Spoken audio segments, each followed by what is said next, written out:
Intriguing little-known tales from the history of the Old West. What if a notorious bank robbery turned into a daring rescue, or a stagecoach heist hid clues to an unsolved mystery?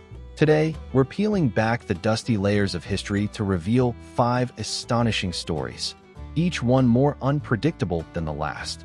Stay with us as we unlock these mysteries and dive deep into tales where heroism meets high-stakes crime. In the late 1800s, the dusty trails of the American frontier concealed secrets that defied the ordinary. Among these secrets, the legend of Black Bart shone like a cryptic beacon. Known as much for his poetic flair as for his daring stagecoach robberies, Black Bart transformed the act of theft into an art form, a delicate dance between elegance and audacity. On a chilly autumn evening, as twilight melted into the encroaching darkness, a stagecoach carrying silver and gold made its way along a lonely desert road. The silence of the night was suddenly broken by the soft, measured steps of a man cloaked in mystery. Black Bart emerged like a wisp of smoke, his figure merging with the shadows of rugged canyons and endless plains. His presence was at once subtle and commanding, a stark contrast to the violent legends of other outlaws who reveled in brutality.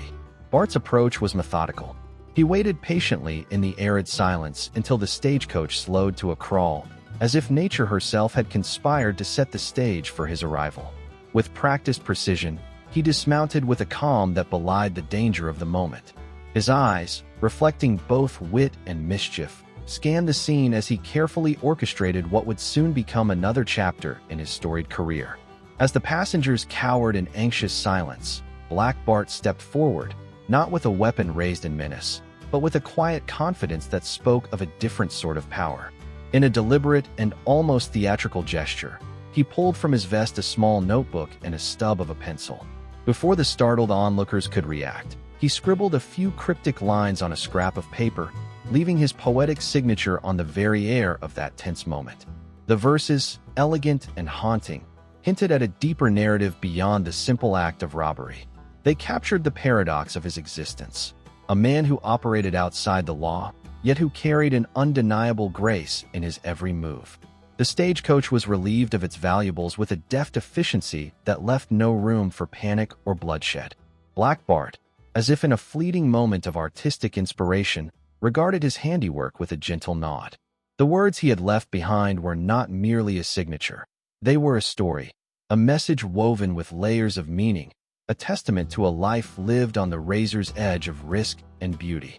To the few who would later find his verses, they would be read as both a challenge and an enigma, a reminder that even in a world defined by lawlessness, there could be moments of unexpected refinement. The local townsfolk soon buzzed with rumors of this poetic bandit. In hushed tones at the local saloons, they recounted how Black Bart had transformed a typical night of terror into a scene that was as much about art as it was about crime.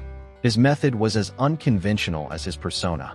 While other outlaws relied on fear and brute force, Bart chose to charm his audience with verses that painted vivid images of a wild, untamed land, a land where beauty and danger danced hand in hand. His poetic robberies became the stuff of legend, inspiring a mix of admiration and dread. Lawmen who once set out with determined resolve to capture him found themselves entangled in a web of mystery that only deepened with each incident. Every robbery was punctuated by a delicate flourish, a few lines left behind that transformed an act of larceny into an ephemeral masterpiece. In these moments, the desert itself seemed to hold its breath, as if aware that history was being written in real time. Over time, Black Bart's exploits became more than a series of robberies. They evolved into a myth that challenged the very notion of criminality. His legacy was not defined solely by the wealth he stole, but by the enigmatic allure of his verses. The poems he left were an invitation to see the world not in black and white, but in the subtle shades of twilight where light meets darkness. Each piece of paper, weathered by the wind and time, carried with it the weight of countless untold stories, of lives forever changed by the fleeting presence of a man who defied the expectations of his era. In the annals of the Old West, Black Bart's name endures not merely as an outlaw, but as an artist whose canvas was the harsh and unforgiving landscape of the frontier. His poetic robberies stand as a testament to a life where every act, however criminal, could also be an act of creation. A fleeting moment when the ordinary was transformed into something extraordinary. In the summer of 1883, as the American West pulsed with the raw energy of expansion and innovation, the iron arteries of the nation's railroads crisscrossed vast, untamed landscapes, from the soaring peaks of the Sangre de Cristo Mountains in New Mexico to the sun-baked deserts of Arizona. It was along one of these routes, the Atchison, Topeka, and Santa Fe Railway, that an audacious plan was set in motion, destined to become one of the most talked-about train heists of its time. Under the pre-dawn skies near Gallup, New Mexico, a motley band of outlaws assembled in secret. Led by the charismatic John "Lightning" McCaffrey, whose reputation for both daring exploits and unyielding cool had already begun to make waves among frontier towns. The group was a study in contrasts, hardened criminals with hearts that still beat with the thrill of adventure. McCaffrey, a man with piercing eyes and a mind as sharp as a switchblade, had spent months studying the railroad schedules, the terrain's quirks, and the vulnerabilities of the iron road that connected distant cities and fortunes. The target was a famed passenger and freight train known colloquially as the Great Express. Running daily between Denver and Flagstaff, the train carried not only a fortune in gold, silver, and cash, but also confidential dispatches from burgeoning cities. On that fateful morning, as the locomotive's rhythmic chug resonated against the rugged backdrop of the Painted Desert, the outlaws executed a meticulously rehearsed plan. They knew that as the train entered a narrow gorge, a natural bottleneck flanked by the rugged ridges of the Zuni Mountains, it would be forced to slow down, vulnerable to a well-timed ambush. At precisely 5:17 a.m., when the train's whistle split the still air, the gang sprang into action. Hidden behind rocky outcroppings and the sparse vegetation of the desert, they disabled the locomotive with a series of precise, calculated strikes. The rumble of the halted engine was swiftly replaced by an eerie silence that blanketed the canyon. Outlaws moved swiftly between the cars, rounding up valuables and consigning precious cargo into hastily prepared sacks and satchels. Yet, as the robbery unfolded with an almost balletic precision, the true twist of the tale was silently weaving itself into the fabric of the heist. Among the conspirators was Samuel "Doc" Reeves, a former railroad engineer whose intimate knowledge of the inner workings of the Great Express had proven indispensable. Reeves had earned his nickname not only for his technical prowess, but also for his calm demeanor in the face of danger. It was his skill that had allowed the gang to bypass complex mechanical safeguards and swiftly open locked compartments containing the train's wealth. For a moment, it seemed as though every element of the plan was perfectly synchronized, a flawless intersection of criminal genius and calculated risk. However, as the outlaws prepared to vanish into the labyrinthine canyons, an unforeseen betrayal shattered the fragile equilibrium. Reeves, whose loyalty had been the cornerstone of the gang's success, secretly struck a deal with local law enforcement. Unbeknownst to McCaffrey and his cohorts, Reeves had been negotiating for a pardon, driven by personal ambition and the lure of a fresh start. At the critical moment, as the gang regrouped near a hidden cache of stolen goods along the San Juan River, Reeves's duplicity was exposed. With local marshals closing in, his betrayal turned the meticulously planned heist into a desperate scramble for survival. In the ensuing chaos, the outlaws found themselves entangled in a deadly game of cat and mouse. The narrow canyons, which had once promised a swift escape, now echoed with the sounds of gunfire and frantic shouts. McCaffrey, the mastermind behind the operation, fought to keep his team together, ordering a retreat into the rugged wilderness of the Colorado Plateau. The betrayal had not only fractured the group, but had also ignited a bitter vendetta that would linger in whispered legends for decades to come. News of the heist and its dramatic twist spread like wildfire across the frontier. Newspapers in Denver and Albuquerque splashed headlines about the great train heist with a twist, recounting the daring ambush, the clever engineering that had outwitted the railroad security, and the unexpected treachery that turned the outlaws' triumph into a cautionary tale of broken trust. Prominent figures of the time, including famed lawmen such as Sheriff Pat Garrett, were drawn into the investigation, their reputations intertwined with the hunt for the elusive McCaffrey and his band. As the years passed, the story of that fateful day evolved into more than just a recounting of criminal enterprise. It became a parable of ambition, loyalty, and the unpredictable nature of human character. The rugged terrain of the West, with its majestic mesas and hidden canyons, bore silent testimony to the ephemeral triumphs and bitter betrayals of a bygone era. Survivors of the heist, both outlaw and lawmen alike, would later speak in hushed tones about the audacity of the plan and the sharp sting of betrayal, each recounting their version of the tale with a mix of admiration and regret. Today, the legend of the Great Train Heist with a twist endures as an enduring symbol of the Old West's untamed spirit. It is a story that melds the precision of a well-executed plan with the raw unpredictability of human ambition, a reminder that even the most brilliant schemes can unravel when loyalty is compromised. The echoes of that tumultuous morning still resonate along the historic rails and rugged canyons of the American Southwest, where every sunset casts long shadows over the memories of those who dared to challenge fate on the iron rails of destiny. In the summer of 1873, when the American frontier was a wild canvas of raw ambition and endless possibility, the name Wild Bill Hickok evoked both admiration and caution. Amid the sprawling expanse of the Great Plains and the rugged, jagged outlines of the Medicine Bow Mountains in Wyoming, a fateful encounter would forever redefine his legacy. Wild Bill had earned his reputation as a master gunslinger, a man whose cool demeanor in the face of danger was as legendary as his rapid draw. That day, as he rode along a lonely stretch of road near the Medicine Bow National Forest, word had spread of an ambush being meticulously planned by a notorious band of outlaws. These men, led by the enigmatic and ruthless Charlie "Blackjack" Kelly, had been plotting to rid the territory of Hickok once and for all.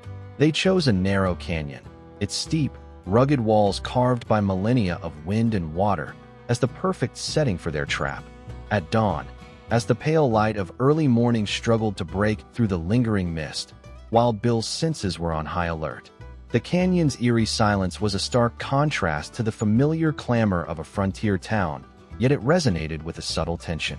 Hickok had navigated these lands many times before, from the bustling rail hubs of Cheyenne to the lawless outposts scattered along the new railroad lines. But today, the landscape itself seemed to whisper of impending peril. As Bill entered the canyon, the ambush sprang into motion. Hidden behind natural outcroppings and rock formations, the outlaws, armed with an array of rifles and revolvers, opened fire. Bullets ricocheted off the rocky walls in a chaotic symphony of violence.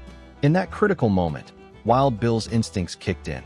His renowned quick draw and precision turned the tables in an instant. Amid a hail of gunfire, he darted behind a large boulder, using its shadow as cover, and began returning fire with the calm of a seasoned veteran. The confrontation rapidly escalated into a desperate, adrenaline-fueled duel. The outlaws had expected to overwhelm him with sheer numbers, but Hickok's tactical brilliance and intimate knowledge of the local terrain allowed him to outmaneuver them. In a display of almost preternatural composure, he picked off several attackers with pinpoint accuracy. The air, thick with dust and the acrid smell of gunpowder, became the stage upon which his legend was being forged. Among the handful of survivors who later recounted the incident was none other than Bat Masterson, the famed lawman and writer. Masterson, who had been tracking rumors of increased outlaw activity in the region, arrived on the scene moments after the initial volley. His detailed account, published in newspapers such as the Denver Post, painted a picture of a man fighting not just for survival, but for the very soul of the untamed West. He described how Wild Bill, with every bullet fired and every step taken, seemed to weave the chaotic tapestry of the ambush into a masterpiece of defiance. The terrain played a pivotal role in this deadly chess match. The narrow canyon, with its uneven ground and sparse vegetation, both hindered and aided the combatants. Wild Bill knew every crevice and ledge, every shadow where an enemy might hide. As the firefight raged, he orchestrated his escape with masterful precision. Amid a sudden, violent dust storm that swept across the valley in the late afternoon, he vanished. The swirling cloud of dust masked his departure and turned the narrow passageway into a labyrinth of confusion for his pursuers. In the aftermath of the ambush, the incident was immortalized as Wild Bill's last stand, a phrase that would echo in saloons and around campfires for decades. Despite the ferocity of the attack and the sheer odds against him, Hickok's actions that day not only saved his own life, but also rescued several stranded travelers who had been caught in the crossfire. His ability to turn a potentially fatal confrontation into a legendary escape reinforced his myth as a heroic figure on the frontier. The details of that day grew richer with time. Contemporary reports noted that the ambush had taken place near the eastern slopes of the Medicine Bow Mountains, a region known for its harsh winters, unpredictable weather, and perilous passes. The outlaws, emboldened by the rapid expansion of railroads and the seeming lawlessness of the territory, had planned the assault with an audacity that matched their desperation. Yet, Wild Bill Hickok, whose exploits had already drawn comparisons with icons like Wyatt Earp and Doc Holliday, had once again outsmarted those who sought to end his reign on the open range.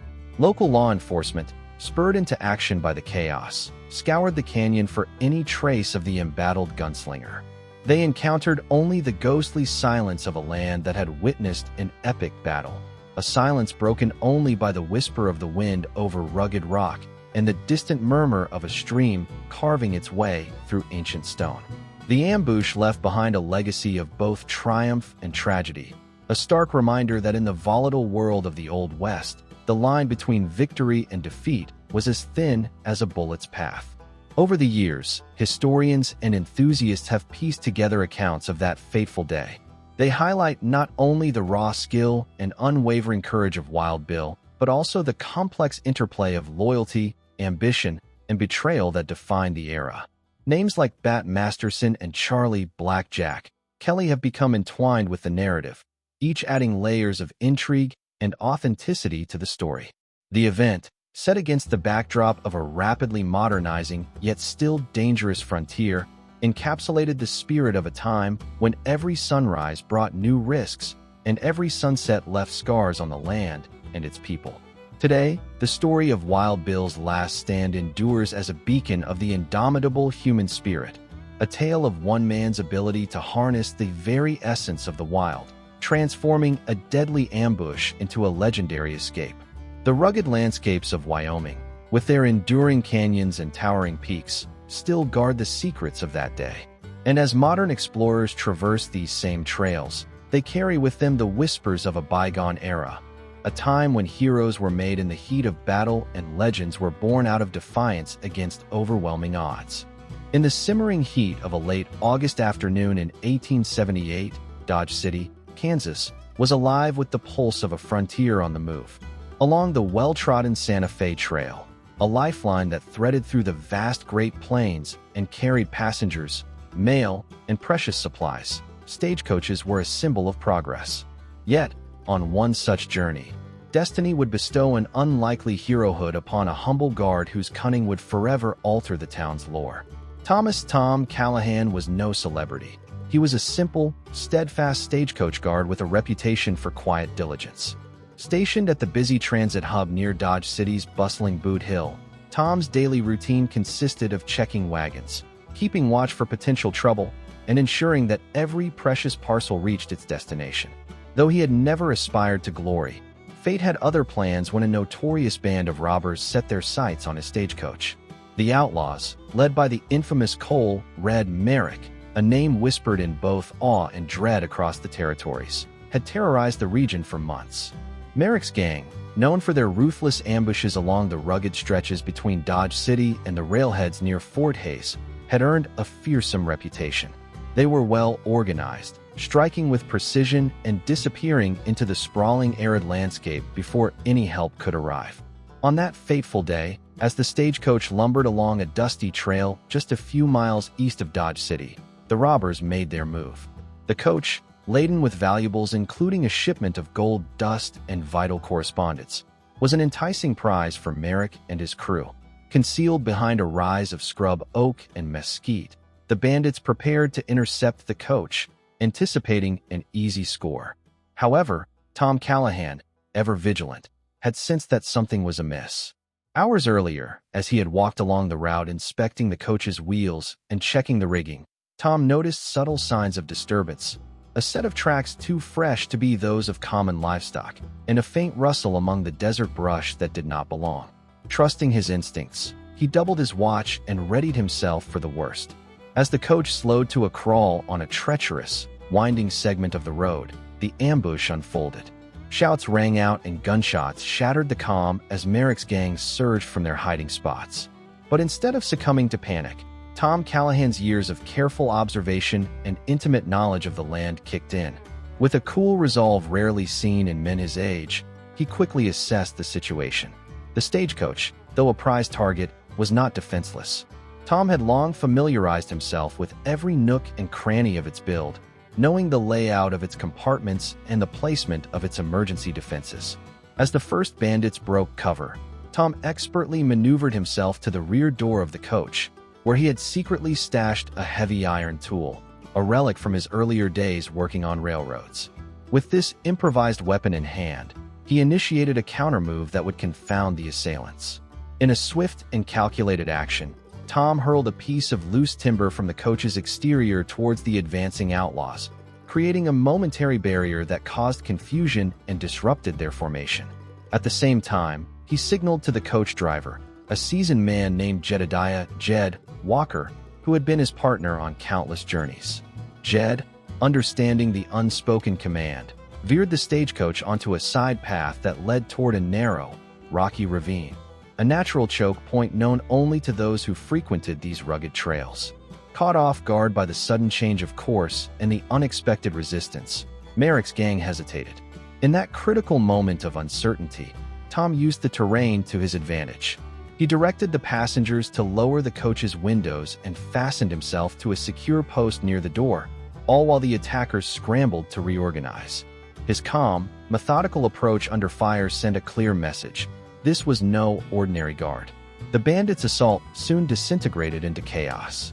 Lacking the element of surprise and now uncertain of their escape route, several of Merrick's men found themselves trapped in the narrow ravine, where the rocky outcrops provided natural cover for the stagecoach's defenders. With reinforcements from local lawmen, prompted by Tom's earlier discreet dispatch, the ambush dissolved into a frantic retreat. Sheriff Batson, whose name resonated across the frontier as a determined upholder of justice, arrived with a contingent of deputies, rounding up the scattered bandits and effectively ending the threat. In the aftermath, the tale of that perilous encounter spread rapidly throughout Dodge City and the wider region. While Cole read, Merrick's notorious exploits continued to be recounted in hushed tones. It was Tom Callahan's ingenious defense that captured the public's imagination. Newspapers of the day, such as the Dodge City Times, ran lengthy accounts detailing how a humble stagecoach guard outsmarted one of the most feared gangs of the era. The heroic display of quick thinking, intimate knowledge of the land, and unwavering bravery not only thwarted the robbery, but also saved lives that day. Tom's legacy was cemented as the unsung guard of Dodge City, a man who, without fanfare or self-promotion, transformed an ordinary day into an extraordinary legend. His actions served as a reminder that true heroism often arises from the most unassuming of individuals. As the frontier continued its relentless march toward modernization, Tom Callahan's story became an enduring beacon of valor and ingenuity, celebrated in local lore and immortalized in the annals of Old West history. In the blistering heat of a late May afternoon in 1897, the small frontier town of Abilene, Kansas, a modest outpost nestled on the banks of the mighty Arkansas River and cradled by the rolling plains of the great Midwest, became the stage for a bank job that would forever blur the lines between crime and heroism. The Abilene Bank, a sturdy sandstone structure that had long stood as a symbol of the town's hard-won prosperity, was about to be at the center of an event that defied every expectation. Dusty Reynolds, a notorious outlaw known for his cunning and ruthlessness, had meticulously planned the heist for weeks. Reynolds had assembled a gang of hardened desperados, each chosen for their expertise in rapid getaways, precision marksmanship, and silent infiltration. Their plan was as audacious as it was methodical. Using the cover of twilight, they would isolate the bank from reinforcements with a diversion along the main street. swiftly breach its defenses, and abscond with a fortune in gold dust, cash, and valuables accumulated from the town's prosperity. Abilene, with its dusty main thoroughfare and the constant hum of life around its saloons and general stores, seemed like the perfect target for such an enterprise. Unbeknownst to Reynolds and his gang, however, fate had woven an unexpected twist into their design. Mere hours before the scheduled robbery, a rival faction of local desperados, led by the enigmatic and equally feared Snake Johnson, had staged their own coup within the bank. Under the guise of a separate plot to seize control of Abilene's dwindling resources, Johnson's men had covertly taken several prominent townsfolk hostage. These hostages included influential local ranchers, merchants, and even a few town council members, who had been forced into submission by the rival gang's iron-fisted rule. Their presence, hidden away in a secret vault behind the bank's offices, would soon upend the carefully laid plans of Reynolds' crew. As the sun dipped toward the horizon and the gang of robbers crept toward the bank, they were met with a scene that shattered their calculated expectations. Instead of an empty, vulnerable institution, they found a building already gripped by tension and uncertainty. The interior was dimly lit by flickering oil lamps, and the air carried the palpable anxiety of those held captive. The robbers' original intent, swift theft and escape, was suddenly replaced by the stark reality of human lives in peril. Dusty Reynolds, known for his cold efficiency, paused at the threshold. As he surveyed the room with guarded eyes, something unexpected stirred within him. The hostages, though fearful and trembling, were not the typical easy prey for a bank robbery. They were respected members of the community, people who had worked the land and built Abilene from the ground up. In that moment, the outlaw found himself caught in a moral crossfire. His heart, hardened by years of lawlessness on the frontier, began to soften at the sight of innocent faces marred by desperation. Without a word, Reynolds signaled to his lieutenants, and a silent consensus passed among them. They were no longer dealing with a simple case of criminal enterprise. With the distant sound of a stagecoach whistle mingling with the low murmur of anxious voices, Reynolds made a fateful decision. Instead of proceeding with the planned robbery, he ordered his men to secure the bank and, in a remarkable reversal, began negotiating for the release of the hostages. The standoff that followed was as surreal as it was tense. Local law enforcement, prompted into action by the alarm raised by the rival gang's earlier incursion, converged on the scene. Sheriff Eli Whitaker, a stalwart figure in Abilene with a reputation for fairness and resolve, arrived on horseback, his presence adding an element of order to the chaotic tableau. In a dramatic meeting held in the bank's dusty main hall, Reynolds and Whitaker faced off. The discussion, charged with a mix of grit and unexpected camaraderie, culminated in an agreement. The hostages would be freed, and the rival gang's influence would be undermined without further bloodshed. As Reynolds' men escorted the hostages to safety, the lines between villain and savior blurred. The citizens of Abilene, who had long lived in the shadow of outlaw lawlessness, found themselves witnessing a paradox. Here was a band of robbers, initially intent on enriching themselves through crime, transforming their mission into a rescue operation that saved lives and preserved the town's honor. News of the day's events rippled swiftly through the frontier, carried by telegrams and the hushed conversations in local saloons. Abilene's story became a topic of fervent discussion, from the dusty streets of Dodge City to the bustling rail hubs of Kansas City, raising profound questions about the nature of justice and the possibility of redemption, even among those cast as outlaws. Over time, the bank job that became a rescue entered local lore as a symbol of the unpredictable spirit of the Old West. It was a tale of ambition turned altruistic under extraordinary circumstances, a narrative that forced the town to wrestle with the blurred lines between crime and heroism. Dusty Reynolds' name, once synonymous with ruthless robbery, became etched into history as a reluctant guardian, a man who, against all odds, chose to act on his better nature. The event was commemorated in periodicals of the day and later retold in dime novels, its legacy a testament to the fact that even in a land as wild and untamed as the frontier, moments of unexpected humanity could emerge from the most unlikely of situations.